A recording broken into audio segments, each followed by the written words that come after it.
Expedition, Series 15, Program 10. We're traveling 2 places today, neither of which I visited, but the products of these people are really interesting, and very often they're used together. The first is Guatemala, where they weave very distinctive fabric.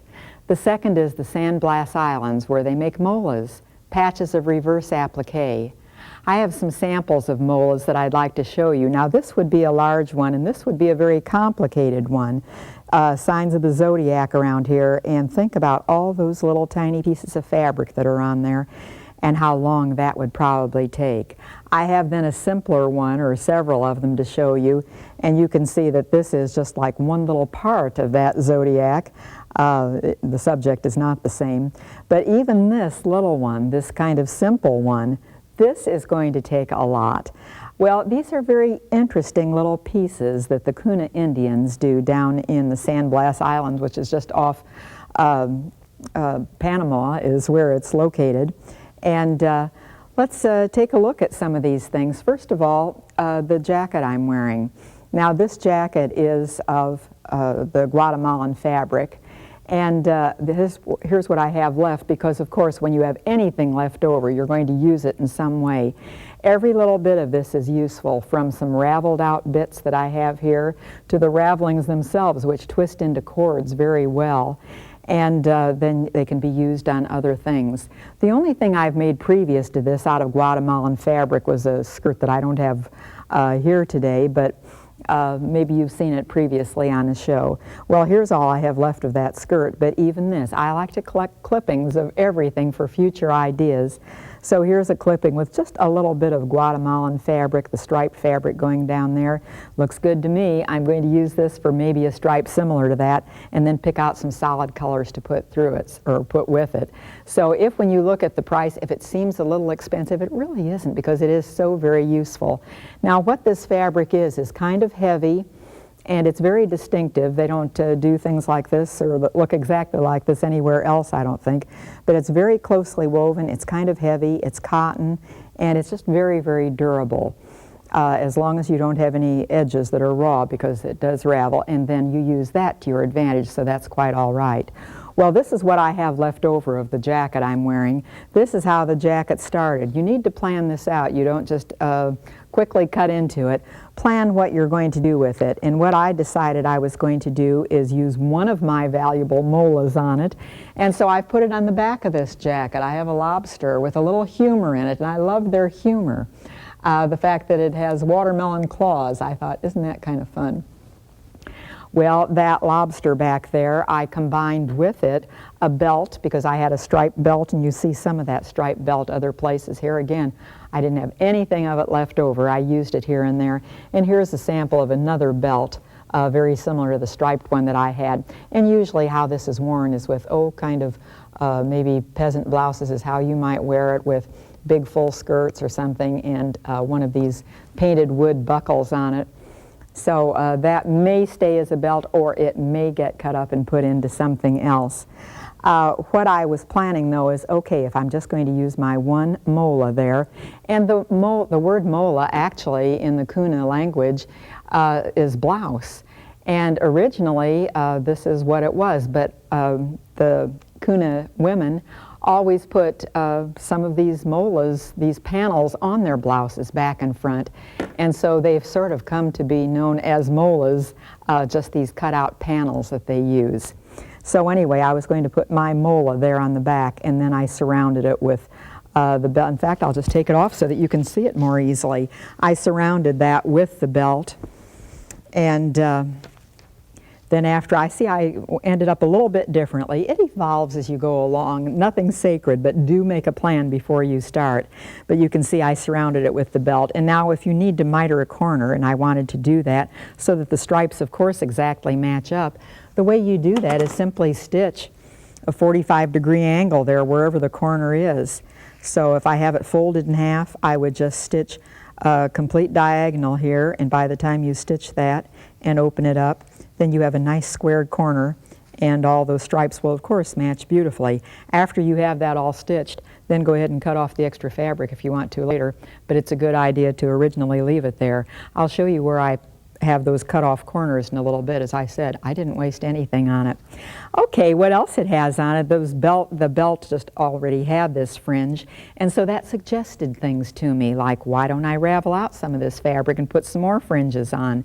So here I have some stripes of the two solid Guatemalan fabrics. I have a little bit more of the belt there, and some of what I was raveling out I just have couched on here, just zigzagged on and then let it drop down and put a little tassel at the end of each one, just to make this into what looked not like a solid fabric, but maybe another stripe, because they are blended together very often.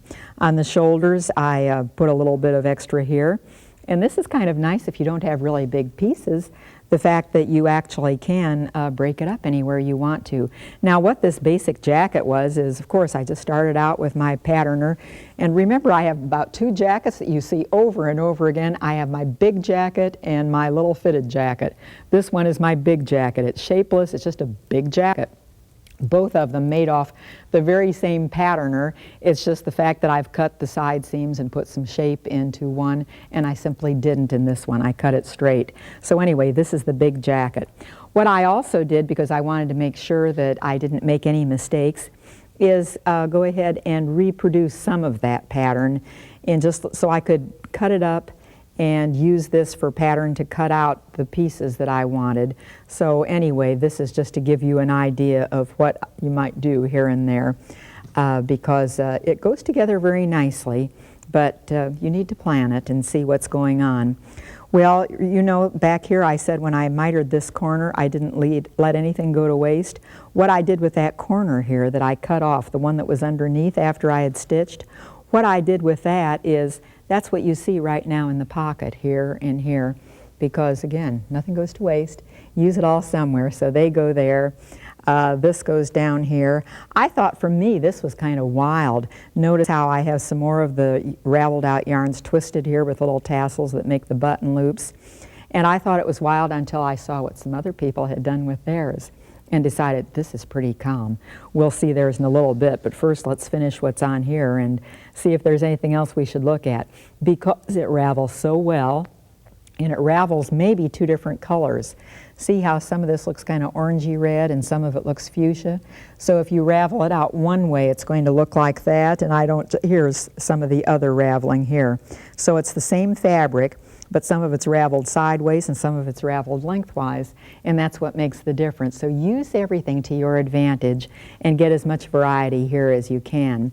Because when I got to the bottom, I really didn't have an extra anything for a hem. I put a band around it. But it's just a fun jacket. It's something you wear with jeans or pants, or it's a casual thing. It isn't meant to be dressy in any way. Well, let's just look at the models and see what some other people have done with their molas or with their Guatemalan fabrics. First of all, we have one by Dewey Cornet from Lafayette, Louisiana. And she is a wearable artist down there. She sells her things in wearable art shops. They're one of a kind. Everyone's completely different. But notice how she has a mola both on the back and the front. And very often these molas concern nature. They're, a lot of them, most of them probably, are animals of one sort of another.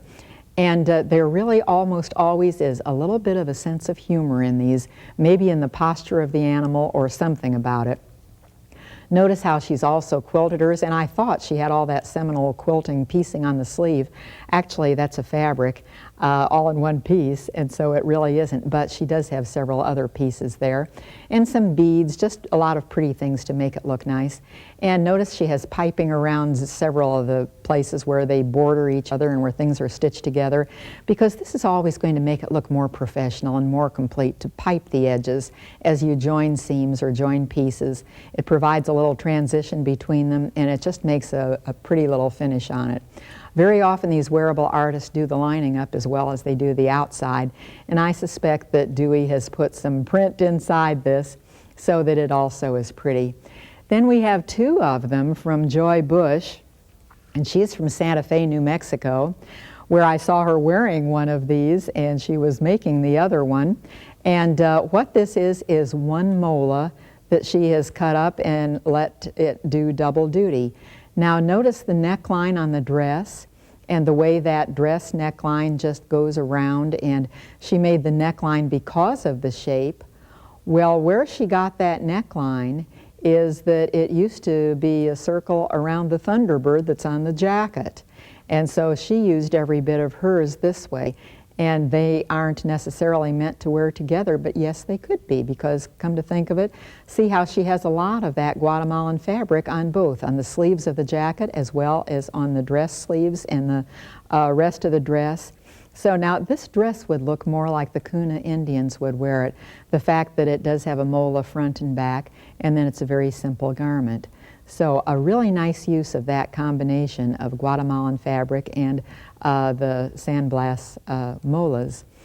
On the jacket, there's also, again, a lot of pretty finishing, because Joy is also another wearable artist who does very pretty things and who also sells her things in wearable art galleries. So, of course, they're going to be well done. Then we have something that's fun there, too. Now, this mola that's on the jacket by Virginia Avery, and Virginia Avery is just really a neat person. She is from Port Chester, New York, but I don't know how often you can find her at home. She's everywhere else around the world because she writes books and she teaches big seminars. And I just caught her briefly in Santa Fe in between trips to Europe and to Alaska and a few other places. And she has made this mola herself that's on the sleeve. And then she also has a lot of other, animals, toucans she has, and a mermaid somewhere, and a lot of different fabrics, and a little bit of glitz here and there, some shisha mirrors. She's put a lot of things together, a plaid lining, but it's in the same colors. And instead of buttons, she has these dolls that are also made in Guatemala. And so they're fun to have on there. Now I want you to take a good look at her sleeves, because I really like that sleeve, and it's made in a very nice way. If her arm's all stretched out, you can see what it looks like. Now that's one piece of fabric. It's a rectangle of fabric. The top is folded down, the bottom corner is folded up, and it forms a sleeve. Here I'll just show you a little sample of that on a piece of fabric. And this one that I have is, about a rectangle about twice as long as it is wide. This isn't quite the same shape as hers was originally, but here's the idea. She has folded down the top. This is going to be her wrist out here. This is what's going to attach to the jacket over on this side. But she's folded down the top, and then she's folded over the bottom corner and joined those two together, and it makes that batwing sleeve. Isn't that kind of a neat technique that you might want to use on something? Well, you've seen some ideas that other people use, and so start forming some of your own. But now let's see a few other things down here. How about making a mola yourself? Well, I'm first of all doing another jacket or planning one here, and then we're actually going to make a mola. Here's another piece of Guatemalan fabric that I wanted to show you. This one has bees, and these are embroidered by hand all over it. At first glance I thought, this is the type thing that you'd zigzag, that you'd stitch over some knitting needles, you know, when you put a bunch of them there and stitch over them.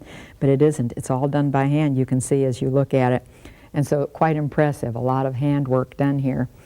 Here's my next one that's in the planning stage. And let me show you what I'm going to do here. I also have a plan for this one somewhere. Here it is. I have a little sketch, and I'm going to make a jacket. Jackets are forever, so I kind of like to make jackets because they just can be worn indefinitely, and so it's worth the time for me to put in it that way. What I right now have planned, and it may not stay this way, I don't know, is to have two of these molas on the front. I see that what I have on the front is the turtle up here, and I have this other turtle down there, and then on the back of the jacket I'm going to have this cat with its fish. I seem to have all sea themes, but let's take a look at how some of those are made. What I'm going to put them on then, because their colors are the same, is this striped Guatemalan fabric, and probably combine some other things with it.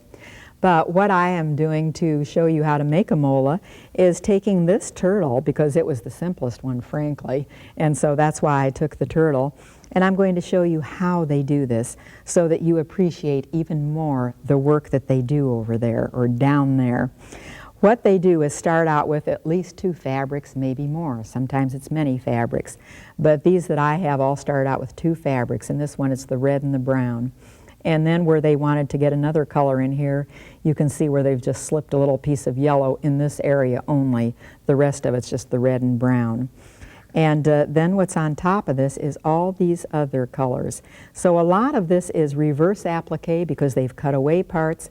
A lot of it is standard applique because they've put other things on top. And so it's most impressive. And then they've embroidered after they're all finished. Well, this is how it can start. You first of all do a simple design. And here I just have the little turtle design that's on here. Now, these women who do this, some of these molds are so complicated, they might take months. This one was a lot quicker, but even it took more time than I think I would probably spend on it. But anyway, here is the turtle, and you draw that design on the top fabric. I have two fabrics stacked here. So I drew this design, just the outline here on the top, and then I'm going to cut that away. So here it's being cut away partially, and I'll just finish cutting it here. And after this is cut away, then you're going to put all the edges back, turn them under, because we're going to have reverse applique here. So that means if you're going to turn all this under, and I'll just put a couple of pins in here to hold it together so I won't lose my layers. What that means if you're going to do reverse applique, because this is a curvy edge all the way around, there's no way you're just going to turn this under without doing a little clipping. So what I would do now is go all around this and clip it. And the curvier the line is, the more clipping you're going to have to do. But it would be clipping up to the drawn line that you have there, because that's the fold under line. And you probably wouldn't even bother to press this under with an iron, because it would be too difficult to do that with all these little tiny clips all over. This is going to be easier to do just with your fingers. So once you have all this clipped anywhere where it needs to be, and when it comes to corners, you might even be cutting some of those out as you come to them. But anyway, you can see a lot of clipping. Anytime there's a curve, and especially an inside curve, it better be clipped. And then after you have all that clipped, that's when you'd actually turn it under. Maybe I'll turn this upside down. You don't care if the turtle's on its back, I guess, because facing me it's easier to do this. And then with all these clipped places, you would just turn them under, and probably as you turn them under, you would finger press them in place rather than using an iron, and I think it would do the job very nicely just to finger press it, because this is a cotton that's crisp enough that it stays pressed as you do that. And then certainly by the time you do all the little hand stitches in it, that would keep it in shape. So this is all going to be turned under all the way around and then hand stitched in place. So let me just do a few hand stitching, and I already waxed this thread just in hopes that it then won't tangle and tie itself in knots, because the wax does that, and it also makes the thread a little stronger. So get your knot somewhere if you have a knot, which I do, and get it concealed underneath. And then as you do these little stitches, the point of it is just don't let them show. Now, if you wanted to, you might find out there are a couple of applique stitches on the machine, and you might find out what those would do.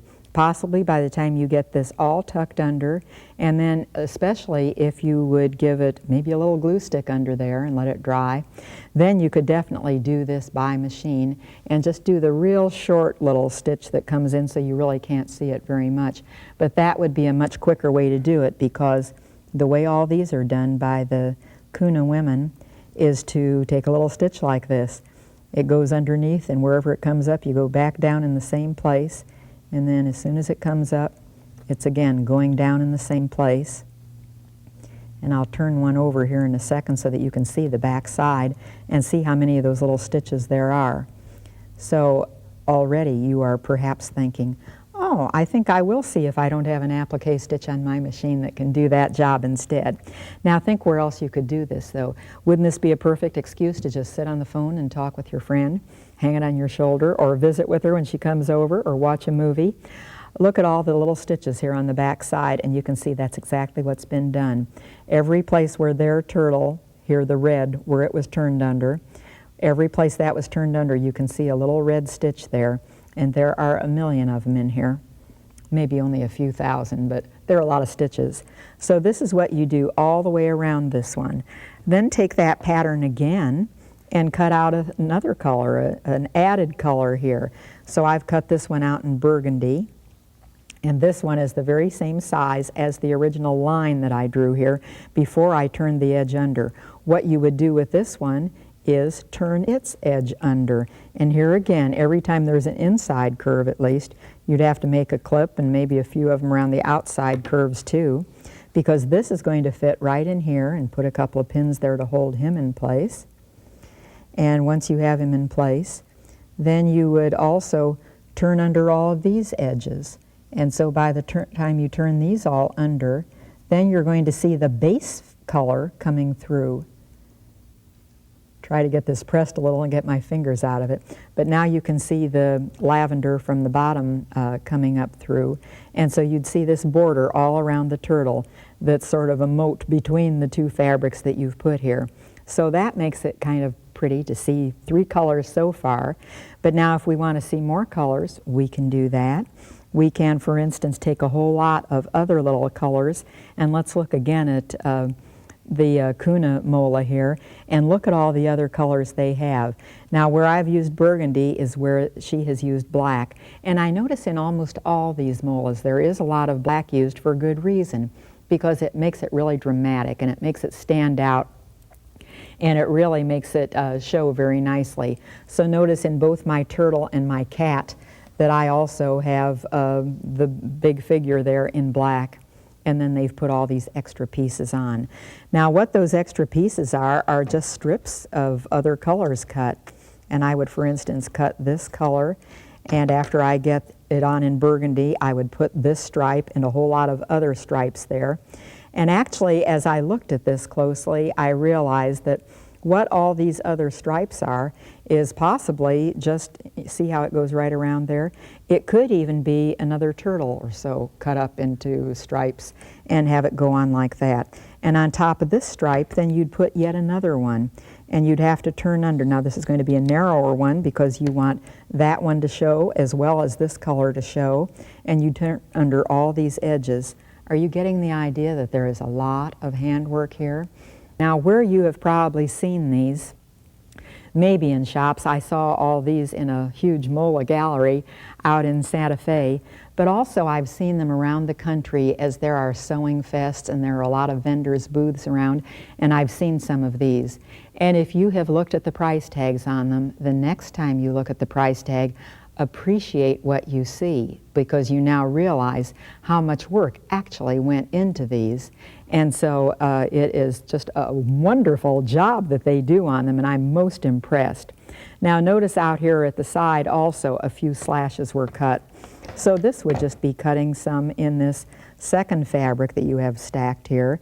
It would just be cutting a slash, and once you get that slash cut of whatever size, then it would be cutting up to the corners perhaps of that, and cut to the corners down here, and fold under all these edges very carefully to get another color showing through, and that's what you see over here. There are other colors showing through. And then after everything is all together, it's embroidered. And this looks like a chain stitch that might have been done on machine, but as I look at the back of it, no, it was not. It was all done by hand. So again, I get more and more impressed with this all the time. And by the time I really looked at these and heard the story of it, now the man who runs the gallery in Santa Fe goes down periodically to buy from a lot of these Kuna Indians. And he said, this is what they do. This is how they earn a living. And they have a really good time doing it because they sit around in groups, just like an old-fashioned quilting bee probably. These are cottage industries, but they sit around and just have fun talking and chatting as they do all their work. And they have specialties. Some of them are better at this or that. And he said even though they used to start out, or when they first started, and this isn't that old in art, it's only been around for probably about 100 years. And he said as it started out, it was all animals. It was all things they saw there on the Sandblast Islands. But now the rest of the world, everybody's culture is creeping into it. And so sometimes you might see all kinds of pop subjects that would crop up on TV that would be from commercials or from wherever. Anything they see, they might put in here. And because they don't read English, but they sometimes have English words in them, they would use the letters upside down or right side up or whatever they feel like doing, because they use it as a design feature and not as a letter to read. So it's kind of fun, isn't it, to see what other cultures are doing, to see what other people can do. and to put it all together and maybe incorporate it a little bit in your work. Now, even though I haven't cut out my jacket yet, I've already cut some away, because what I'm doing right now is making for my granddaughter a little fleece jacket, and I'm going to put stripes of this fringe, around, several of them around the bottom of the sleeve, just because it's a pretty little thing to do, and those stripes, the colors are pretty and bright. So they can be used a lot of ways in a lot of projects. Just look around, find some ideas, find some ways to use them. Now, these projects may have been a little departure from what you're used to doing, but that change, that outreach is good. So much is happening in the world of sewing that I like to sample it all. Join me next time as we see what's happening in the plaza.